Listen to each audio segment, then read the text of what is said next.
வணக்கம் நண்பர்களே, Senthur real estate. இப்போ நம்ம பார்க்க போகிற இடம் பார்த்திங்கன்னா திருப்பூர் மாவட்டம் மூலனூர் அருகே ஒரு 105 ஏக்கர். அதை தான் பார்க்க போயிட்டுருக்குறேங்க. நம்ம தார் ரோட்லேருந்து நமக்கு பார்த்திங்கன்னா தார் ரோடு ஃபேஸ் ஒரு 1000 அடி இருக்குங்க. இப்போ இந்த தார் ரோட்லேருந்து லெஃப்ட் சைடில் இருக்கிற காடு தானுங்க இது.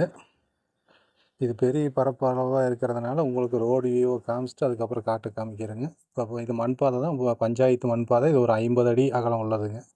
இந்த போகிற மண்பாதையில் ரைட் சைடில் ஃபுல்லாகவே பார்த்திங்கன்னா இந்த ரோடு ஃபேஸ் தான். உங்களுக்கு பரப்பு அதிகமாக இருக்கிறதுனால ரோடு ஃபேஸை மட்டும் காமிச்சிட்றேங்க.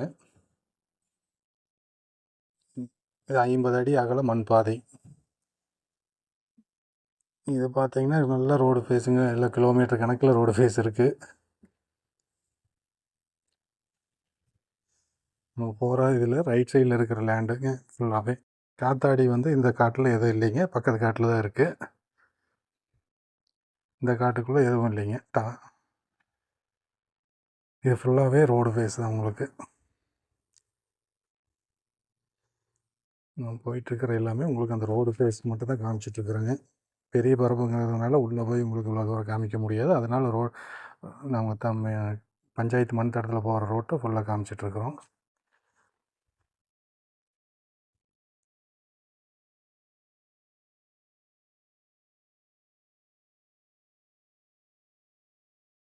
இது கம்பி வேலி ஓட்டு பண்ணும்போது நல்லா இருக்குங்க. இது எல்லாமே முள்வேலியாக இருக்கிறதுனால கொஞ்சம் உங்களுக்கு பார்க்குறக்கு ஒரு வியூ தெரியாமல் இருக்கலாம். நேரில் பார்க்கும்போது உங்களுக்கு ஒரு ஐடியா கிடைக்கும். இது பார்த்தீங்கன்னா ஃபுல்லாகவே ஒரு சைடு ஃபுல்லாகவே பார்த்தீங்கன்னா பஞ்சாயத்து மண் தடத்துலேயே இருக்குங்க இந்த பூமி. இது மொத்தம் பார்த்தீங்கன்னா 105 ஏக்கருங்க. இப்போ அதான் அந்த லேண்டு உள்ளுக்குள்ளே இருக்கிற அந்த லேண்டை தான் இப்போ காமிச்சிட்ருக்குறேங்க. இந்த லேண்டுக்குள்ளே வந்து காத்தாடி எதுவும் இல்லைங்க. இது எல்லாமே பக்கத்து காட்டில் இருக்கிற காத்தாடி. இந்த காட்டுக்குள்ளே எந்த இதுவும் இல்லைங்க. இது மொத்தம் பார்த்தீங்கன்னா 105 ஏக்கருங்க. இதனுடைய ரேட் பார்த்தீங்கன்னா ஏக்கர் 17 லட்சம் சொல்கிறாங்க. உங்களுக்கு இடத்த பிடிச்சிருந்தா இடத்த பார்க்கணும் அப்படின்னா இந்த ஸ்க்ரீனில் தெரியிற நம்பருக்கு கான்டாக்ட் பண்ணுங்கள். நன்றி, வணக்கம்.